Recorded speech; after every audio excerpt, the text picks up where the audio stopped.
Thank you for ANI। मेरे आज 3 साल कंप्लीट हो रहे हैं। मेरे 3 साल के टेन्योर में हर वक्त आपके जैसे सभी रिपोर्टर्स का मुझे हमेशा के लिए सपोर्ट मिला है।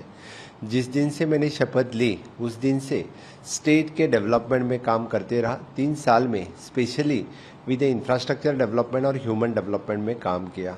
सबसे पहले बड़ा प्रॉब्लम जो रहा कोविड का रहा, ताउते साइक्लोन का रहा, फ्लड का रहा। जो बड़े से बड़े प्रॉब्लम जो कभी नहीं आए उस तरह के प्रॉब्लम को फेस करना पड़ा। स्टेट की इकोनॉमी और बाकी सबसे लेके यानी ढेर सारे प्रॉब्लम स्टेट में आते रहे, but with the help of the government of India, with the help of honourable prime minister Narendra Modi ji, state के सभी प्रॉब्लम्स जैसे कि कोरोना के महामारी में भी माननीय मोदी जी और केंद्र सरकार हमारे साथ में रही तो हम मात कर सके। यानी फ्लड और ताउते साइक्लोन में पूरे लोगों से लेके हमारी डिजास्टर मैनेजमेंट की टीम यानी जिन्होंने फ्लड और ताउते साइक्लोन में स्टेट के सभी लोगों को बड़ी मात्रा से मदद की, इसीलिए हम आगे जा सके। स्टेट में 3 साल में इंफ्रास्ट्रक्चर डेवलपमेंट में हमने कुछ कमियां नहीं रही।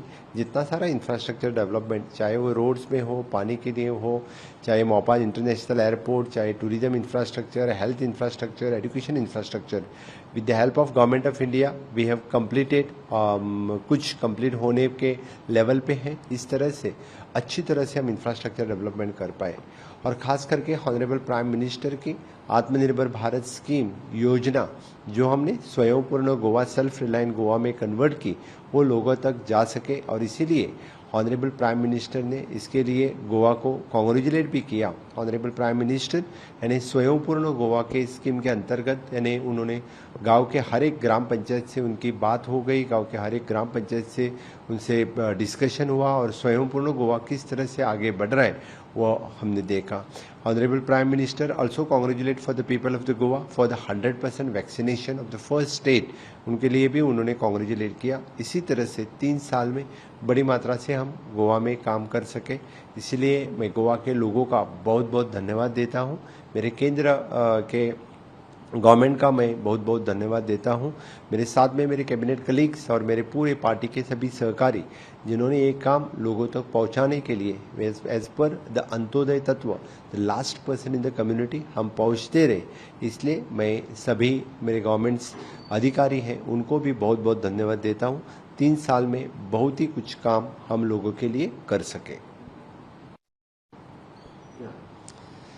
2022 के चुनाव की जैसे कि डिक्लेयर हुआ तो पार्टी ने मुझे इलेक्शन इंचार्ज, कैंपेन इंचार्ज और CM फेस बोल के डिक्लेयर किया। मैं शुक्रगुजार हूँ मेरे केंद्रीय पार्टी का, मेरे स्टेट पार्टी का। Under my leadership the election had held और सही में मैं पूरे गोवा में कैंपेन किया और सही में the first time without alliance, without यानी किसी पार्टी के सहकार्य के बिना हम पार्टी को यानी 20 सीट यानी पूरा बहुमत ला सके। यानी हम जो काम हमने 3 साल में कंप्लीट किया, जो काम हमने लास्ट 10 साल में कंप्लीट किया, वो सभी काम हम लोगों तक पहुंचा सके। और इस कैंपेन में हमारे मोदी जी से लेके अमित भाई शाह होम मिनिस्टर, हमारे पार्टी के अध्यक्ष JP नड्डा जी, हमारे प्रभारी यानी CT रवि जी, देवेंद्र जी, बाकी सभी उनकी सभी की मदद रही और हमारे पार्टी के स्टेट लीडर्स जो पार्टी के पार्टी प्रेसिडेंट, इन्हीं को साथ में लेके पार्टी का संगठन अच्छी तरह से काम किया। इसीलिए हम फर्स्ट टाइम यानी 50 साल के बाद हम जैसे बोलते हैं कि भारतीय जनता पार्टी को 10 साल का सरकार होते हुए भी एंटी इनकम्बेंसी के ऊपर मात करते हुए भी पूरे मेजोरिटी में सरकार को ला सके, इसलिए मुझे बहुत ही भारतीय जनता पार्टी के कार्यकर्ता के ऊपर गर्व है। मैं गोवा के लोगों को बहुत बहुत धन्यवाद देता हूं। पार्टी को इस तरह से बहुमत ला के देने का मैं शुक्रगुजार हूँ।